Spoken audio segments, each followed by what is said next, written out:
కళ్యాణమే వైభోగమే పరిణయమే మరి పెళ్లి సంబరమే.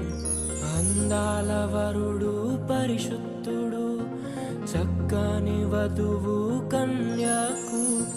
అందాల వరుడు పరిశుద్ధుడు చక్కని వధువు కన్యాకు.